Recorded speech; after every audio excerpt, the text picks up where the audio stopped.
اصحاب کہف سے ہم کرتے ہیں سٹارٹ، کیونکہ شروع کے جو پہلی 10 آیتیں ہیں ان میں تو اس کنفیوژن کو اللہ تعالیٰ نے دور کیا جو اس وقت پھیلائے گا وہ آ کے، کہ اس کو اپنے ذہن میں پلیس کیسے کرنا ہے، اس کے اوپر عقیدہ ٹھہرائے گا وہ، تو اللہ تعالیٰ نے وہاں پہ ہم سب کو بتا دیا ہے، اور اس وقت کے لوگوں کو بتا رہے ہیں اللہ عز و جل کہ اللہ تعالیٰ کی ذات کو کس طریقے سے، توحید کو کس طریقے سے، یہ جو شرک اس وقت ڈیپ پینیٹریشن میں ہے، کتابوں کے اندر ہے، اس کو کس طریقے سے اس نے یوٹیلائز کرنا ہے، اسی کو چینل کر رہا ہوگا، تو وہاں پہ توڑ دینا، ہم نے وہاں پہ اس کی ضرب لگائی ہے۔ اب اصحاب کہف جو ہے نا، یہ سوال ہے یہودیوں کا، یاد رکھیے گا، اور اللہ تعالیٰ نے 2 جگہوں پہ اصحاب کہف کے واقعے میں ہی، انہی آیات میں ہی بتایا ہے کہ اس کو دیکھنا کیسے ہے۔ ہم نے اس میں خود ہی تاریخ خود ابھر کے آئے گی کہ انہوں نے کیا پوچھا ہے، اللہ تعالیٰ کس طریقے سے اس کا جواب دے رہے ہیں، اور اللہ تعالیٰ بتا بھی اسی طریقے سے رہے ہیں ان آیات میں، اور شروع بھی ایسے ہی اللہ تعالیٰ نے کیا کہ کیا تم سمجھتے ہو کہ یہی اکیلی نشانیاں ہیں جو یہ پوچھتے ہیں اصحاب کہف کا یا رقیم کا، تو یہی نشانیاں ہیں، کیا یہ اکیلی نشانیاں ہی ہیں جو، مطلب اس کا کہنے کا مطلب یہاں پہ اس آیت کی تفسیر میں یہ ہے، جو کہ تمام علماء کرام نے اسی طریقے سے اس کو پیرایا باندھا ہے، کہ ہر گروہ اپنے اپنے لٹریچر سے پورا احاطہ کرنے کی کوشش کر رہا ہے۔ مسلمانوں کو اللہ نے جو گفٹ کیا ہے قرآن کا، اس میں اللہ تعالیٰ نے پورا اسپیکٹرم کھول کے بتایا کہ ہر اینگل سے کائنات کے اندر ہم جب نظر دوڑاتے ہیں، تاریخ میں نظر دوڑاتے ہیں، تو ایسے واقعات اسی نظام کے اندر اللہ تعالیٰ نے اپنی نشانی کے طور پہ کر کے دکھا دیے کہ جو سمجھ نہیں آ سکتی کہ کون سے اصولوں کے اوپر، جو ریگولر لاز ہیں نا نیچر کے، وہ ٹوٹتے ہوئے نظر آتے ہیں۔ اس کا مطلب ہے کہ انتظام کچھ اور ہے، ہمیں اس چھوٹی سی قید میں جو سائنس کے، فزکس کے، بایولوجی کے لاز ہیں، ہمارے کیمسٹری کے لاز ہیں جو یہاں پہ ہم دیکھتے ہیں پورے ہوتے ہوئے، ان کے اوپر ہمارا ذہن جو ہے نا وہ پوری طریقے سے پرائمڈ ہے، ہم پہلے سے سیٹلڈ ہیں، کنڈیشنڈ ہیں، برین واشڈ ہیں، یہ سمجھ لیں۔ تو اللہ تعالیٰ جب کہتے ہیں نا آیا کا مطلب اس آیت کو نشانی کے طور پر اللہ تعالیٰ نے بتایا کہ اللہ تعالیٰ کی نشانی یہاں پہ اللہ تعالیٰ خود تمہیں بتا رہے ہیں، یہ لا کیسے، اس لا میں نہیں ایکسپلین ہونے والی وہ بات، تمہارا جو اس وقت کا ذہن ہے جس طریقے سے تیار ہوا ہے ہر آدمی کا، عورت کا، جو دیکھتا ہے انتظام کیا چلتا ہے کہ میں گروں گا تو نیچے ہی جاؤں گا، چوٹ لگے گی، تو یہ جو لاز ہیں، یہ جو کائنات انتظام پہ جو چلا رہے ہیں، اللہ تعالیٰ ان کا محتاج نہیں ہے۔ اور ساتھ ساتھ یہ بھی بتایا جا رہا ہے کہ ادھر ہی سے یہ دجال کا لنک کہاں سے بنانا ہے، غور سے سمجھیں، تمام تر لوگ سمجھیں کہ دجال نے بھی انہی انتظامات کو توڑنا ہے نا۔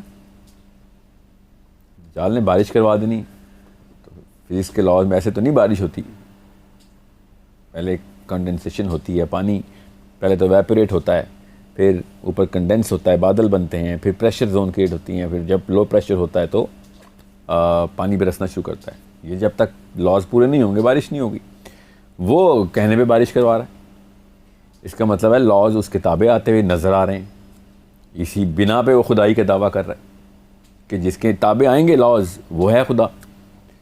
یہی ہم بھی مانتے ہیں کہ جہاں ہمارا رب ہے جس کے تابع ہیں لاز، رب لاز کے تابع نہیں ہے، لاز رب کے تابع، قانون جو بھی ہے قدرت کا وہ اللہ کا بنایا ہوا قانون ہے۔ قانون کے اوپر اللہ تعالیٰ کے کن کا اطلاق تو ہوتا ہے، اللہ کے اوپر کسی قانون کا اطلاق نہیں ہوتا، یہ تو ہمیں پتہ ہے، اور یہی نص ہے جس کی بنا پہ وہ خدائی دعوے کرتا پھر رہا ہوگا۔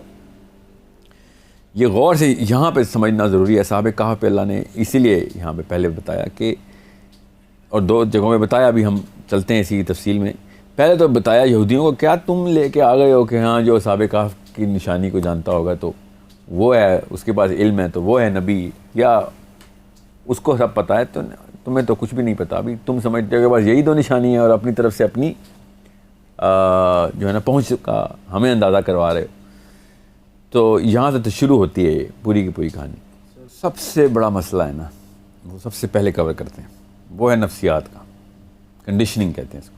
ہمارا جو ذہن ہے نا وہ کنڈیشن ہوا ہے، اور یہ ضروری ہے کہ کنڈیشن ایسا ہی ہو کہ نظام قدرت کیا ہے۔ چھوٹے سے بچے کو نظام قدرت پہلے دن سے سمجھ آنا شروع ہو جاتا ہے، لوگوں کی بتائی ہوئی باتوں سے نہیں، خود اپنے مشاہدے سے، کہ سورج نکلے گا تو روشنی ہوگی، سورج نہیں ہوگا تو اندھیرا ہو جائے گا، سورج کہاں سے نکلے گا, سورج کہاں غروب ہوگا, گرمی آئے گی جب سورج نکلے گا. تو یہ ہمارا جسم خود سینس کرتا ہے اور خود تمام تر پوری صحیح قدر کے ساتھ اندازے بٹھا لیتا ہے, اس کے پیمانے سیٹ کر لیتا ہے. اور چاہے آپ کسی برازیل کے بچے کو پکڑیں یا سری لنکا کے بچے کو, سائبیریا کے یا جاپان کے, ان سب سے اگر پوچھا جائے کہ سورج نکلے گا تو گرمی ہوگی تو ہاں جی وہ کہے گا ہاں جی سورج نکلے گا تو گرمی ہوگی. اس کا مطلب آپ کا مشاہدہ درست ہے, اس کے لیے کوئی پی ایچ ڈی کرنے کی ضرورت, اسکول جانے کی ضرورت نہیں ہوتی.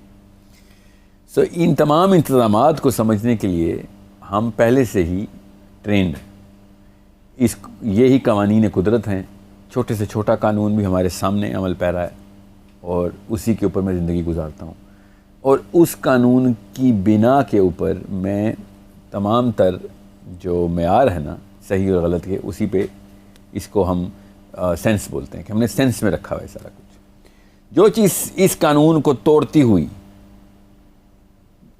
میرے سامنے میرے مشاہدے میں آ جائے کہ یہ قانون تو اس کے خلاف ہے, تو وہ ایک اچنبھا ہے, وہ عجیب سی بات ہے, تعجب کی بات ہے. اس کو عجبہ بولیں گے ہم, عجبہ. قرآن میں بھی عجبہ ہی کہا ہے. تو یہ عجیب بات ہے, یہ اسٹرینج ہے, ویئرڈ ہے.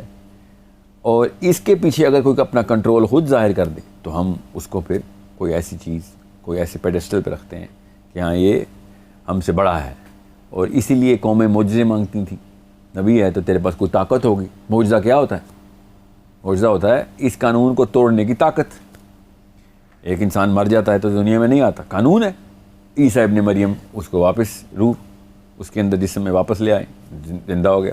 ایک اندھا ہے, مادرزاد اندھا ہے کہ وہ ماں کے پیٹ سے اندھا ہی پیدا ہوا ہے. سائنس جتنے مرضی اپنے حربے چلا لے, وہ کبھی بھی اس قانون کو نہیں ابھی تک بدل سکی. ابھی تک تو نہیں بدل سکی کہ وہ پیدائشی اندھا ہے اور پھر بھی اس کو ہم آنکھیں کوئی آپریشن کر سکیں. ایسے نہیں ہو سکتا. اور چلیں آپریشن تو ہمیں آپ پتہ ہے ہماری کنڈیشننگ ہو چکی ہے, ٹھیک ہے. پہلے تو یہ تھا کہ بعد میں بھی کوئی اندھا ہو گیا, کسی کو کیٹریکٹ ہو گیا, موتیا ہو گیا, کچھ بھی ہو گیا, تو اب وہ نہیں اس کی آنکھیں آ سکتی. مگر اب ہمیں پتہ ہے آپٹک نرو اگر پیچھے سے ہے تو اس کے ہم علاج کر سکتے ہیں, کوئی اور آنکھ لگا سکتے ہیں. تو اب اس قانون کے خلاف نبی جو تھے وہ جب بھی کوئی کام کرتے تھے, موسیٰ علیہ السلام نے عصا پھینکی, لکڑی کی عصا, اور وہ اژدہا بن گئی. یہ قانون کے خلاف ہے, معجزہ. یہ کیوں کرنا پڑتا ہے, یہ ہے اصلی سوال. یہ کرنا پڑتا ہے اس نشانی کو دکھانے کے لیے, اس طاقت کو کے اظہار کے لیے کہ یہ تمہارے بس کی بات نہیں ہے, تو اس کا مطلب ہے میں تم سے زیادہ قوی ہوں. اور اس قوت کو, جس سے قوی نکلا ہے, اس قوت کا مظاہرہ کرنا انسان کے لیے, مظاہرہ کر کے دکھانا انسان کے لیے اس لیے ضروری ہے کہ اگر تو مجھ جیسا ہی انسان ہے تو پھر میں تیرے تابع کیوں ہوں. اگر تو مجھ جیسا انسان ہے تو پھر میں تیرے سے بہتر کی کسی تلاش میں ہوں. ہم تو پہلے سے ہی ایک ایسے خدا کو مانتے ہیں جو یہ پورے کی پوری کائنات بنا کے بیٹھا ہوا ہے. اور اس وجہ سے اللہ تعالیٰ یہ نشانی کا لفظ, آیا کا لفظ بتا رہے ہیں, آیت, کہ یہ اللہ تعالیٰ نے قانون توڑ کے بتا دیا کہ قانون اللہ کے تابع ہیں. ٹھیک ہے, یہ ضروری ہے, یہ بہت ضروری نقطہ ہے کہ اس کو سمجھا جائے تاکہ دجال سمجھ آ سکے. دجال فتنہ کیوں ہے؟ کیونکہ وہ طاقتیں ہیں وہ والے قانون توڑنے کی جو اس وقت فزکس کے لاز ہیں.